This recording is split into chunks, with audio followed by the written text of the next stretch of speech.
প্রথম নাযিল হয়েছে সূরাতুল আলাক, এরপরে নুন ওয়াল কলামি ওয়া মা ইয়াসতুরুন। ইমাম সাইয়্যিদি রাহিমাহুল্লাহ আল ইতকান ফি উলুমিল কুরআনে যে তারতিব সাজিয়েছেন সেই অনুপাতে যে নুন ওয়াল কলামি ওয়া মা ইয়াসতুরুন হলো দ্বিতীয় সূরা, 3 নম্বর হলো সূরাতুল মুজাম্মিল, 4 নম্বর হলো সূরাতুল মুদ্দাসসির।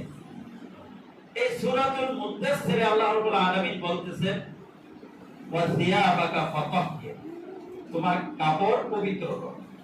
এরপর রুজজা ফাহাজুর, এবং মূর্তি ত্যাগ করো। এই পবিত্র করার ভিতরে দুইটা পবিত্রতায় বোঝা যায়, শরীরকে পাক করা এবং কাপড়কে পাক করা। এরপরে আবার আল্লাহ রাব্বুল আলামিন বলেছেন যে তোমার ঈমানকে, অন্তরকে পাক করো, মূর্তি ত্যাগ করো, শিরক, কুসংস্কার এগুলোকে ত্যাগ করো।